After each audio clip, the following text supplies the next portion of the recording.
If you're in real estate and you either have a team or you're thinking about growing a team, this session is for you. We're going to talk to a guy who scaled his business from zero to over $1 million net. That's after expenses within 3 years.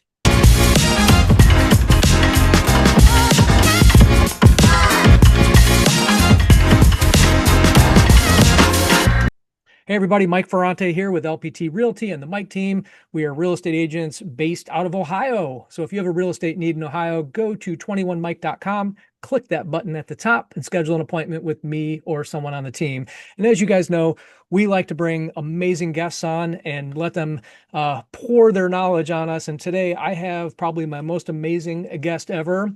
This gentleman is a team leader, author, real estate coach, really just a real estate guru who specializes in team production, building systems, and educating and coaching agents. He's the author of The $1 Million Real Estate Team, which is the memoir of what I said in the opener, how he grew his team to those amazing numbers. And he is joining us from Cabo, where he's taking time away from his vacation to impart his knowledge upon us. Of course, I'm talking about Chris Waters. Chris, thank you for being here. Hey Mike, thanks for having me on. So, scale of 1 to 10, how was that intro? 10 being amazing and one being the worst you've ever had. It was good, you captured a kind of a window of time for me. The book was, based on a time period in my career between 2010 and 2013.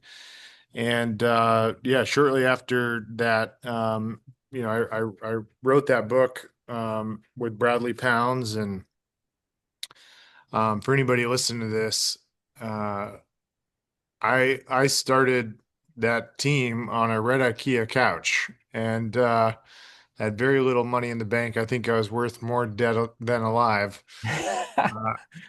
And the first year was I talk about this in the book. It was a complete disaster. I went to Brad and I said, Brad, I'm going to burn this whole thing down. I'd like to kind of divide and conquer. You focus on ramping up buyer agents, getting them successful. I'll focus on building up the listing side. And in the preceding 24 months, we went from zero to 325 closings in a single year and netted $1 million. And we didn't have lots of agents, Mike. We had I think we had like 7 or 8 agents at the time. But each one was selling, a lot of homes. And we focused a lot on just agent productivity versus agent count.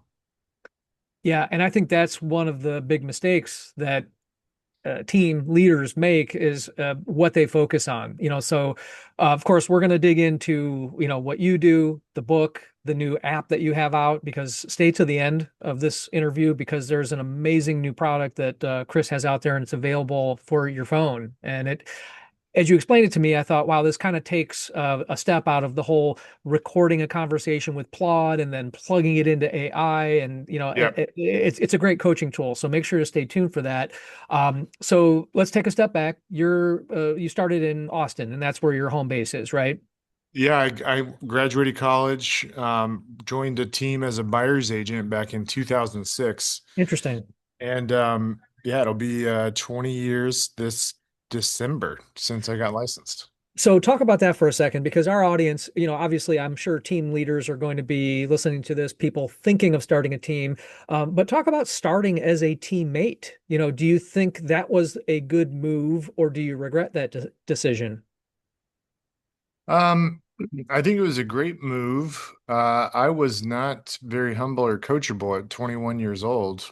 And so my, challenges were more a function of my lack of being coachable coming out of college. And so I learned a lot in those, first several months. And my team leader, I felt like was trying to get me to be patient and just embrace the learning curve of essentially, becoming a subject matter expert. And there's 3 things from a skills perspective I didn't really realize I needed to master before I could go on to become a team leader. And I think now looking back, and for anybody listening to the show, especially if you're a new agent, those three skills are one, inside sales. So, knowing what to say on the phone to a buyer versus seller. Um, you know, it's very easy to talk, believe it or not, it's very easy to talk yourself out of an appointment when you're on the phone. You got to remember that the purpose of the phone is all about booking the face-to-face meeting. And there's some other nuances around like inside sales, like mastery, just like the discipline of managing your pipeline in your CRM and to do activities and, follow up best practices. But that's kind of the overarching like first skill.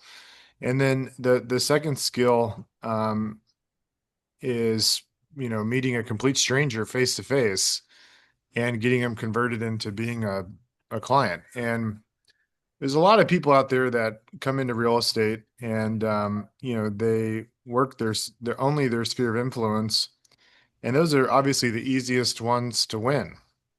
But I believe, the bridge to riches is converting complete strangers. Because if you can do that, you've got an accelerator to financial success and financial freedom. And so that's the second one is outside sales. And then your third one is subject matter expertise, which is the basics like, market research on properties and CMAs and, negotiating the contract and dealing with inspection repairs. Those are the things that, you know, that's ultimately why people hire us. Unfortunately, we have to do these two other things, is inside sales and outside sales to get to that point. Um, and it's like those dominoes, inside sales, outside sales, subject matter expertise. In most other industries, like being a doctor, it's like you would go learn how to be a doctor first, and then you would learn how to go get clients. In real estate, most people can't afford to wait, and so it's like you got to learn trial by fire. Yeah, and you know what's interesting? Those three steps, the inside sales, outside sales, subject matter expertise, I'm looking at that, and one and two, 99% can't be done by AI. Now, the last one, a lot of that probably can be done by AI, but it still needs our touch. So, these are skills that are never going to go away. They're parts of the business that will never go away. And it's really the differentiator between a really, really successful agent and an agent who's going to just make a living. And with all the talk about AI, I'd like to mention that because right now that's what I'm working on, how to leverage AI in the business. And that's what my coach and I just talked about is how that human element is never going to go away. So a follow-up question on these sales techniques. I know that you're a big proponent of tracking and measuring. And I was just kind of curious, what KPIs do you think agents should be tracking? And do you have a preferred method of doing the tracking? Obviously, these conversations need to lead to appointments. What do you think agents should be focusing on as far as tracking KPIs? Well, the very first thing is how many calls are you making? That's like if you go to the gym and you do 10 reps versus another agent does 100 reps, the one doing 100 reps is going to get stronger, right? And so, like, the very first KPI to track is how many calls are you making? The second KPI to track is out of those 100 calls, how many people are actually answering the phone? Like, how many are you actually having conversations with? And this is probably where I see the biggest mistake people make is they will call these lead lists and their call to contact rate is really low. And this may seem so insignificant if you're listening to this, your call to contact rate. But the truth is like if your call to contact rate is low, it's like you got three flat tires and you're trying to get to, getting rich, and it's going to be very slow. And so when your call to contact rate is low, it usually means either one, your phone is popping up as spam, or two, you have a bad lead list. And I think one of the things I learned really quickly in real estate is it's like the technology landscape, these companies that, they've got like these tech platforms and they generate leads for us in real estate. it's like they've been brainwashing us for over 10 years, telling us we need to follow up with leads for, a year or 2 years to get a deal closed. And it's completely outrageous. It's like completely ridiculous to think you're going to manage a pipeline of leads that, you talk to today and then they won't be ready to transact for a year or two and really expect to get, to make a lot of money because you never will. You'll never make a lot of money. There's only so many leads you can handle. There's only so many calls you can handle in a day. And so, a lot of reasons that call to contact rates low is because the leads suck. And, you're buying leads from some tech company that's giving you a bunch of leads that take, they tell you a year or two to convert. And you're going to grow broke going after those leads. And so you need to focus on only high intent leads. My group booked, I think we booked like, I don't know, 200 to 300 listing appointments last month. And 90% of those came from leads that, um, were people we talked to for less than 90 days. In fact, most of them they filled out a lead form on the website, and our lead to appointment ratio was 1.6 to 1. That's So for every incredible. every 1.6 leads, we get one face-to-face appointment. For every two face-to-face appointments, we get one listing signed. And so the reason my team's ratios are so good is because we have just completely cut out all of these low intent leads a lot of these tech companies generate. And so one of the first opportunities you gotta or one of the first switches you have to make if you want to get agents to be highly productive and run a highly productive team is you need to work high intent lead data sources. And so what's amazing about the business we're in is most of the people that need to sell are going through these major life events. Like they're going through, financial distress, facing foreclosure. They're going through divorce. They inherited a home. Just those are three big ones right there: financial divorce, facing foreclosure, they inherited a home. Those are three big ones, and that probably equates to like 40 or 50% of the houses that sell every Yeah. month in your market. So we use a lead data source.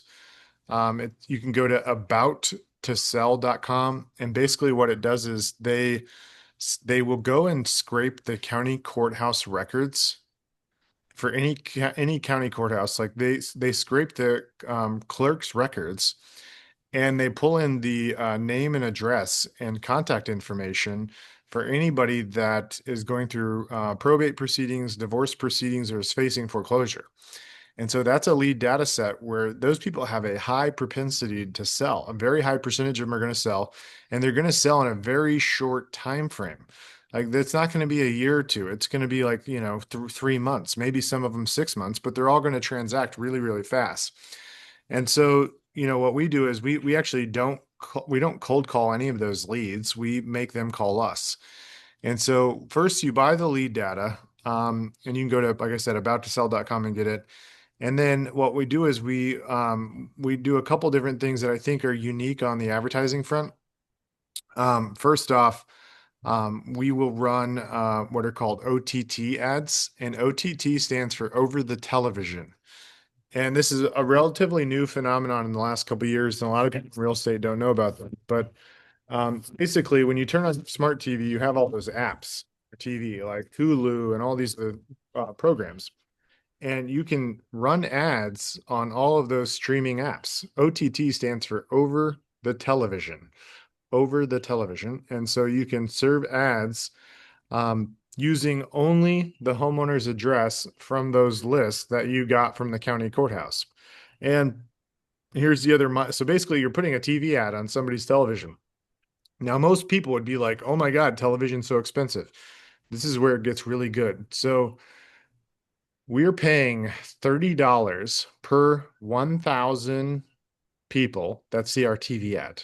So literally 1,000 people see that TV ad, or 1,000 eyeballs see it, and we're paying $30. So, if you can imagine, you can serve your ad across their streaming apps many, many, many times over the course of the month for pennies. And it doesn't cost thousands of dollars like it does for traditional TV. And what's cool with OTT is they don't have the same privacy restrictions the other platforms do. Like you literally can put in the homeowner's address and you can serve a TV ad on the streaming app platforms right on their television. So that's one way we generate the inbound traffic. I got to ask a quick question here. How have I never heard about this? Like, It's crazy. Like we've been doing it now for like probably 2.5 years, and I think OTT like really got introduced probably 3 or 4 years ago. But it's not very common in our industry for some reason. hmm. But it's very cheap. I mean, super, super cheap. And how do you find like who do you contact to run these ads? So I use a company called Motivate Media, and Lance Aldridge is who I work with at Motivate Media, and he runs our OTT campaigns. But it's so, so cheap, like a couple $100, and I'm serving ads to all of that foreclosure, probate, and divorce data, and then they're calling me, right? And so I'm not cold calling them at all.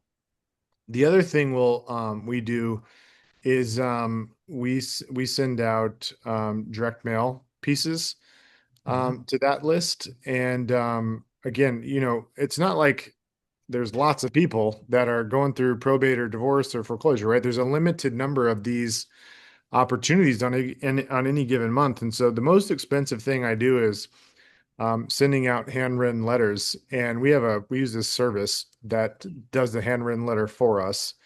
Um, and so that's the other mechanism we use. And then the third thing we do is once they come to our website, a lot of times people don't fill out the lead form. Right. So I'm gonna drop another little bomb that I think is uh, not very common in our industry. So if anybody listening to the show goes and looks at how many people come to their website, you probably have, call it, I don't know, 1,000 visitors come to your website. And with 1,000 visitors, the industry average is 2.5% of your total visitors will fill out a lead form. So that's only 25 people on 1,000. So another kind of game changer for us is we get the IP addresses of all the website traffic enriched. We there's a product called Identify. It's called Identify, and you can get this through RealSync. So a company called RealSync. It's an integration company, and they also have a bunch of business intelligence, and it's for real estate.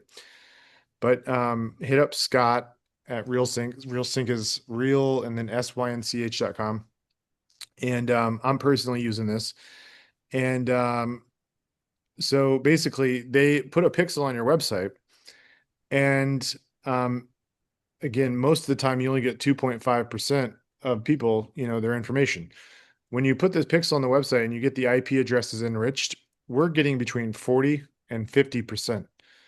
And so my email database is literally growing at a rate of 15x what other people's database is growing at. And so what we do with those with the contact information, again, we don't cold call them. We we're doing retargeting ads, but the bigger piece is we're doing cold email. So like literally instantaneously, when they come to our website, they get added to our CRM because of the pixel through that Identify product.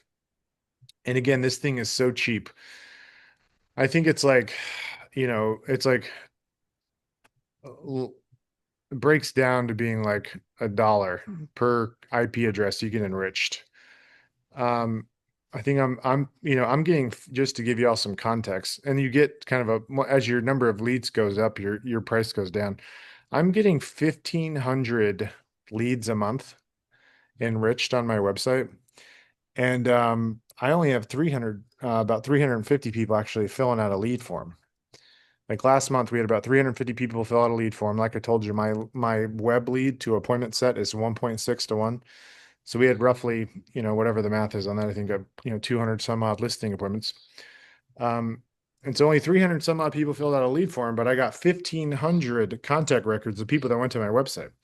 Yeah. And so we're putting all them on our email newsletter, and then um, we have a really aggressive email campaign, it's literally 20 emails. It's literally 20 different emails for people that don't fill out the web form. Over And what period of time? over the course of I think it's over the course of 90 days, around 3 months. And if we don't get any engagement from those 20 emails, then we shut, we stop. Mhm. We'll keep them on our newsletter, which goes out twice a month, but the aggressive emails, we turn them off. Um, if you guys go and get this, to just tell, I'll tell anybody listening to the show, I'll tell Scott, you guys can have my 20 emails. It's very, um, effective. We have a 5 to 8% conversion rate, which, that's really good. Per email, yeah. So yeah, 5 to 8% contact, 5 to 8% response rate.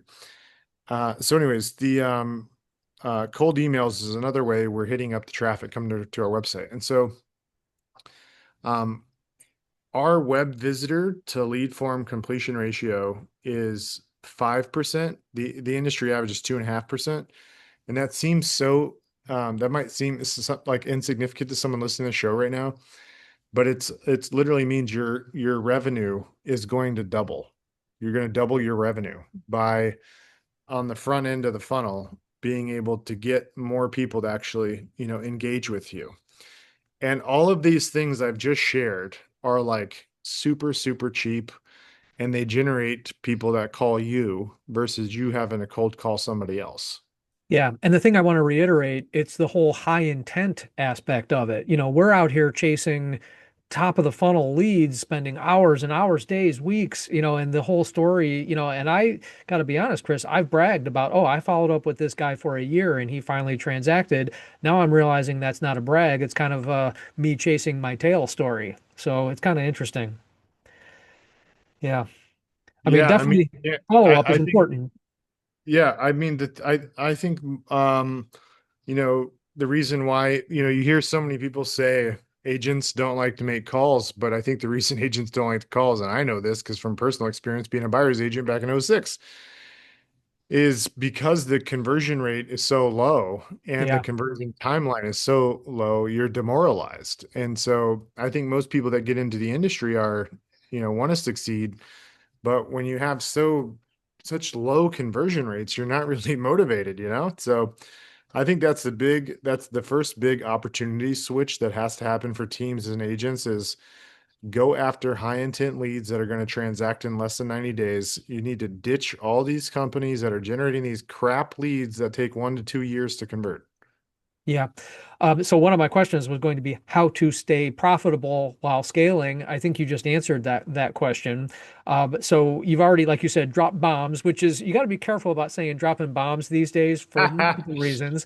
We One are is the technically at war on Iran, right? So one is the obvious, right? The other one is, and you may not know this, but here in Cleveland, we just had a meteorite hit the ground and everybody wasn't sure what it was. They wasn't sure if it was like, a bomb or an earthquake or some kind of explosion, but we just had a big meteorite hit the ground. So it was kind of oh scary my for us. gosh, when did that happen?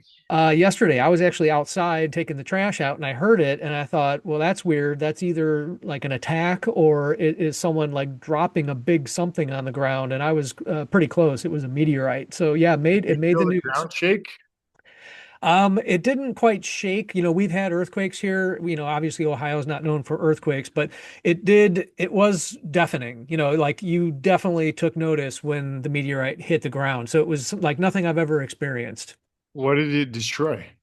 I haven't read anything about where it impacted, but I've seen videos. It in the daytime, it looked like a shooting star, so it must have been pretty big. I haven't had time to find out exactly where it hit because I guarantee someone has figured that out. But I will post that here as a comment on the video. And by the way, this is a good spot for me to stop and say, check the comments below because we will post Chris's info, the book, The $1 Million Real Estate Team, and we're also going to post that product that I teased at the beginning here for teams, the AI app to improve conversion skills. We're going to post that below. But Chris, if we want the book, now that we've heard all this wisdom coming out of your mouth, where's the best place to get the book? So you can go to Amazon and get order a copy. I have a landing page. It's this crazy long domain name. We spun it up just so we could give people the book for free. And it's I think it's God, and just so everybody knows, I wrote this book 7, 8 years ago. Um, and there's some things I think, if I had to rewrite, there's one thing specifically I would redo in the book. I think I'm kind of due for like an updated version of it because it's a very tactical book. Um, but anyways, the $1 million real estate team, $1 million realestateteam.com. And I think you could probably just Google it and you might find that landing page where you can get the book for free. Um, yeah, so we pay for it to be printed. I think it cost me like $5 or $6, and then we just ask you to cover the cost of shipping. Or you can get it on Amazon. I don't know what Amazon's selling for. They move the prices up and down. Right. So that you're anticipating my questions, which is awesome. Great minds think alike. One of the questions I wanted to ask you was to get a little bit vulnerable here. And, obviously you told us about not being coachable and how that was one of your big mistakes. But I think we learn from our mistakes more than we learn from our successes. So I was wondering if you could kind of think back to like one big mistake that you made during the process of being in real estate, growing a team, this whole thing that you've created. Tell us a story about one big mistake that you made that we can all learn from so we don't have to make it.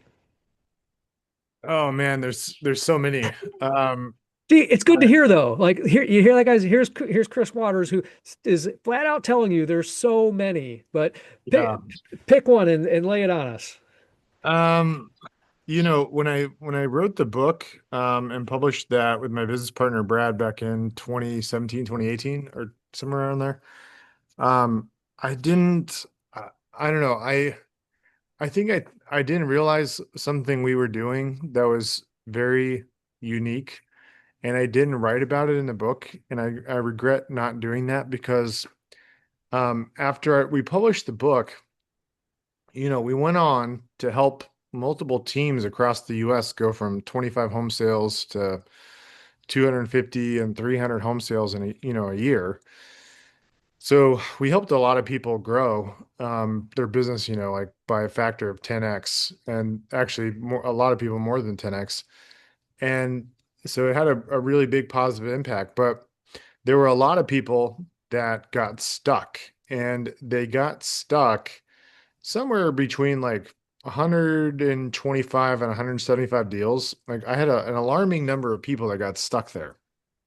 And I got lots of people writing me, telling me how they got stuck. And I kind of went into the trenches a lot of times and would go meet, with their team and go meet their team leaders. Um, and so there was something we did when we were growing the team that I totally forgot to write about in the book. And basically, um, the the mistake was, and the mistake that I see all over is, I think most teams and brokerages, um, and even agents trying to grow a team, they do a pretty good job trying to like onboard agents and give them training.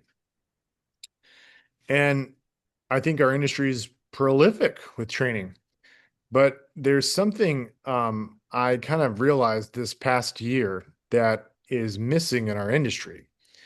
Um, so in most other industries, you have this loop people go through when they join an organization. So they go through onboarding, they go through, training, they go through continuous education. And so the real estate industry does good at those three things, but there's one key thing that's missing, and we were doing this in my group, and I just didn't realize so many other people weren't. And that's why I regret not writing about it.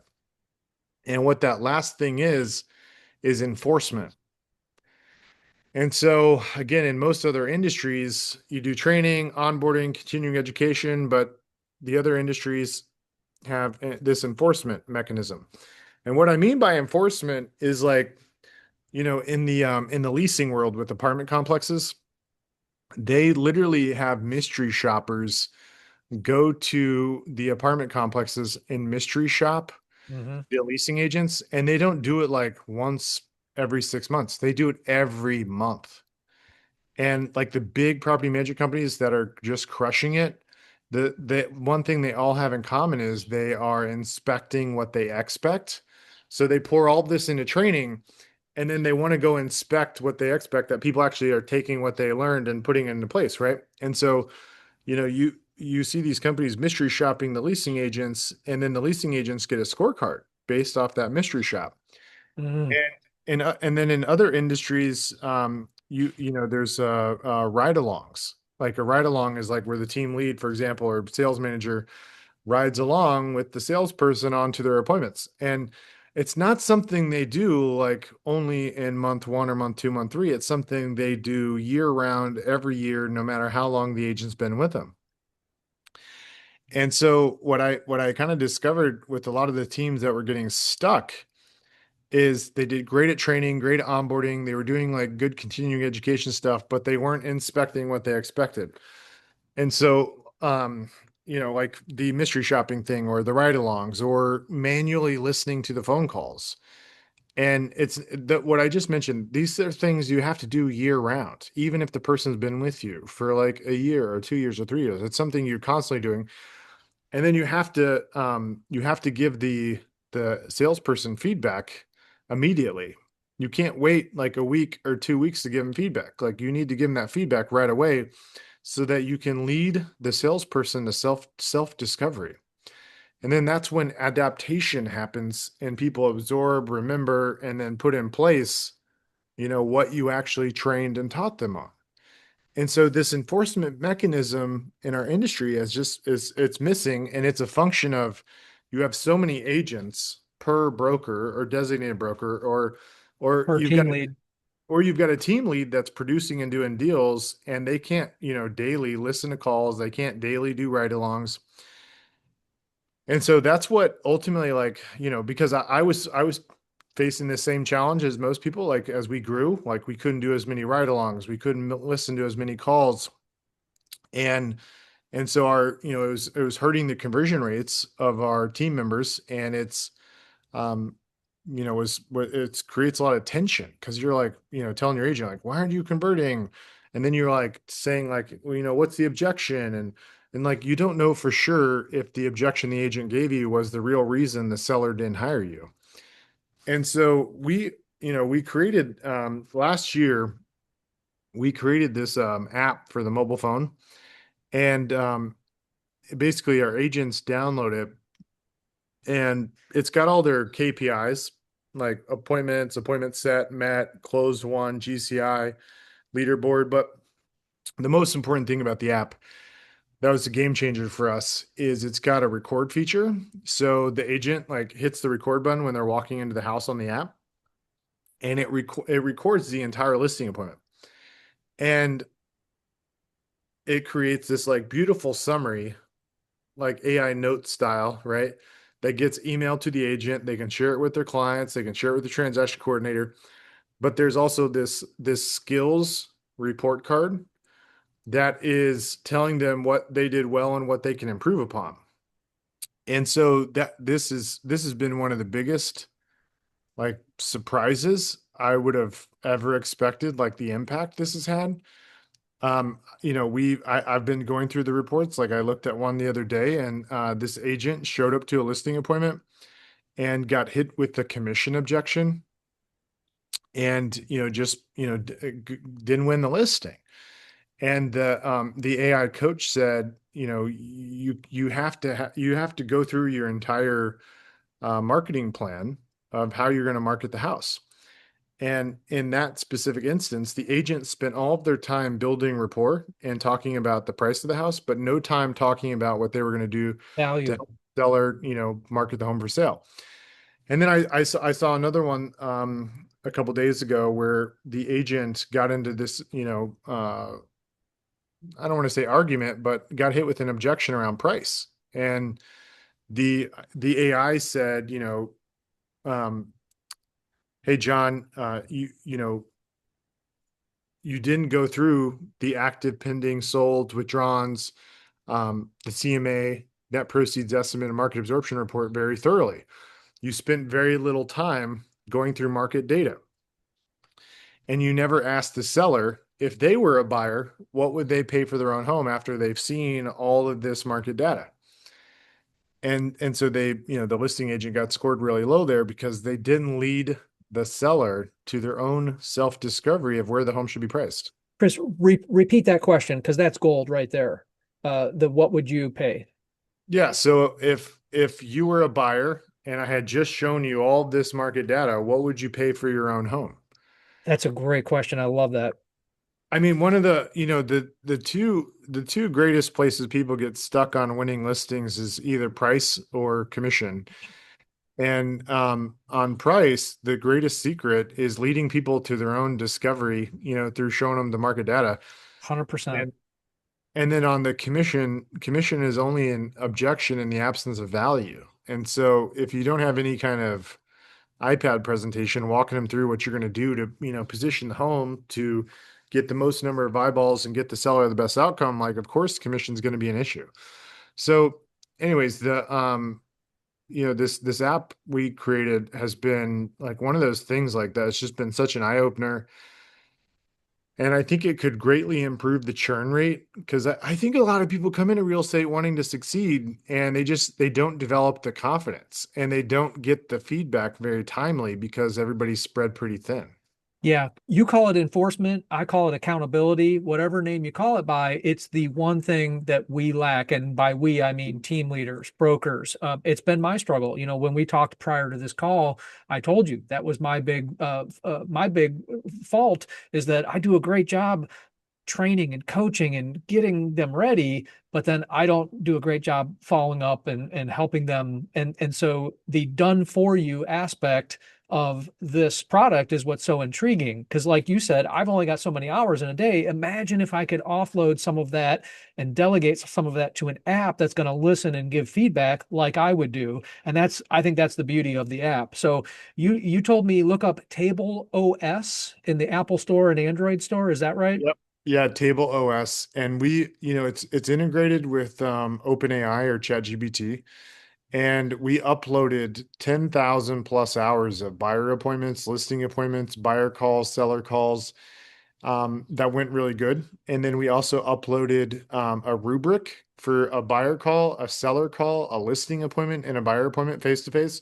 So we uploaded these call grading rubrics, and then that's how it grades the skills score. And a lot of people are like, oh, but consent and all the rules and stuff. Like every time we walk into an appointment and we tell the seller we have an AI note taker, they're like, oh my God, that's awesome. Can you send me the summary? And yes, absolutely. You can send them the summary. What's crazy is the average listing appointment takes like 2 to 3 hours. And when you transcribe that into text, it's on average like 700 to 800 pages long. Oh And so my there's goodness. there's I know Wow. it's crazy. I've literally seen hundreds of them at this point, and I had no idea how much information. It's like I've been doing this a while, and it's mind-boggling to me. It's like you got like this thick novel that gets written, from all the transcripts. And so, anyways, the summary of itself is valuable, but then, what's even more valuable is the AI is, basically putting in quotation, calling you out as the agent saying, hey, you said this and you should have said this. And if you had done this, you would have not gotten, sucked into this dispute over commissions or price. And then it's funny. I had other ones I've seen where the agent didn't win the listing, and the AI said, hey, you did a great job with pricing. You did a great job showing them, how you're going to market the property for sale, but you didn't really, connect with the person. You didn't really build rapport. You didn't ask them a lot of questions around like why they were moving, where they were moving, what, how was that, why was that important to them? Like people make decisions logically, but justify them emotionally, or they make decisions emotionally, justify them logically. And so it's like you gotta, first domino is like you gotta understand what's the why behind it. Like usually people are selling because they're seeking something better around the corner. And so how are you going to help them get whatever it is around the corner? And the more you can talk about helping them get to, whatever the next step is in life, the more excited they're going to be. Yeah, that was one of my questions I had as we talked about face-to-face conversations. That second skill is, how do you hone the skill of understanding your audience. So obviously the presentation you would give to me, a high D, would be a lot different than the presentation you would give to someone who's a high C and analytical. And I assume that the app probably listens to that and says, "Hey, you missed the boat. This guy was a high D, and you bombarded him with details." Yeah, I mean it's picking up on when like people aren't very responsive, you know? Mm-hmm. Like it's picking up on like when you're doing all the talking and they should be engaged. Um, but you know, I think that's one of the nuances like where the element of like emotional intelligence with a human is going to probably overpower AI. And you bring up a really good point like about the disc personality profile. The AI is not going to if you've got a husband wife sitting in front of you, for example, and one of them's not very talkative and the other is, like the AI is going to have a hard time picking up on that other significant other, like what's their profile, especially if they're not engaging a lot. But again, to your point, like, I think of the framework of a listing appointment, like how it should go. It's kind of like a baseball diamond. Like first base is build rapport, understand their motivation, build trust, figure out where they're going at a very granular level. And then once you basically have made a new friend, they trust you and you understand why they want to sell, then move on to second base, which is subject matter expertise, going through active, pending, sold, CMA data, market absorption report, net proceeds estimate. Then, after you've gone through pricing and you've led them to self-discovery, then go into the marketing plan, and then the home plate is asking them for their business. But there's something that you nailed, which is, depending on the personality profile, you've got to spend more time on each one of those bases. And so I always say there's the pitcher's mound, which represents trust. And what's interesting about trust is like the way people develop trust with one another is a kind of a function of their personality profile. So, like somebody that's highly analytical, you're going to spend most of your time talking about the numbers. Mm. If you have someone that's a high D, you're going to spend your time talking about results. Like, hey, here's what I'm going to do to market your house for sale. Here's where we're going to put it. These are all the little, things we're going to do to drive more buyers. And then if you've got someone that's like the high I personality in the life of the party, you're going to spend 80% of your time building rapport and connecting with them. On first base. Yeah, that's right. Yeah. Yeah, I love that. And that's 100% going to be a short that we're going to put out there, that whole baseball analogy. And I'm going to add to it, and you're going to steal this from me. So here's my value add for you, Chris. I Okay. would argue that the running of the bases actually starts in the dugout and in the batter's box. So if you don't show up to the appointment with your pre-listing package already delivered and a bunch of value already delivered, I think you're already a little bit behind. You're already down in the count 0 and 2. So I would argue that it actually starts before you step to the plate. I like that. That's we call that in our world the indoctrination sequence. Got it. I love it.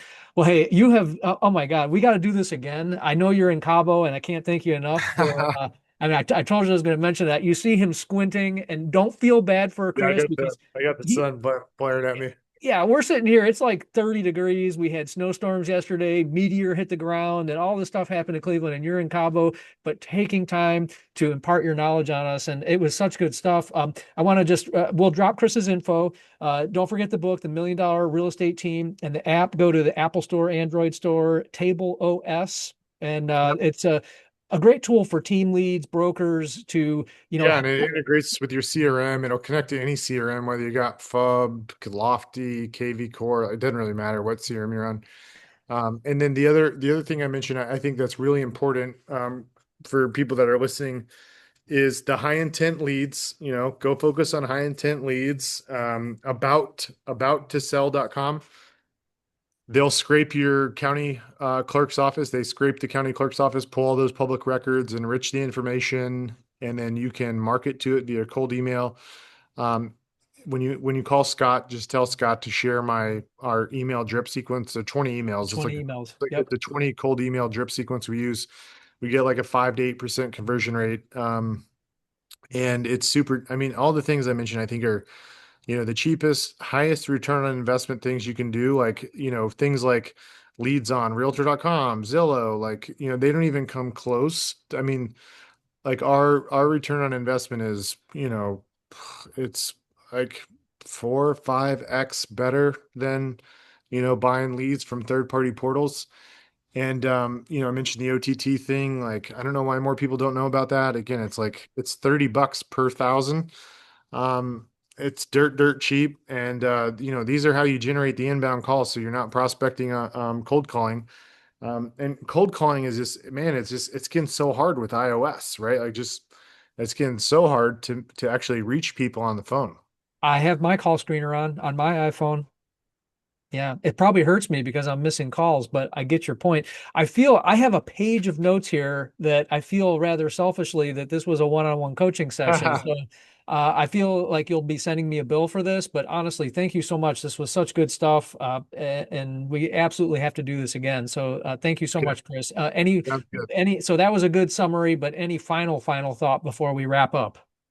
No, man, if anybody wants to, stay in touch, hit me up on Instagram. I'm not on there like super regularly. I mean, I am. But yeah, hit me up on What's the Instagram. handle? What's your handle there? Christopher Waters. And it's Waters, Watters. Yeah, two T's. Uh-huh. At Christopher Waters. Thank you again. Looking forward to doing this again. Cool. Thanks, Mike.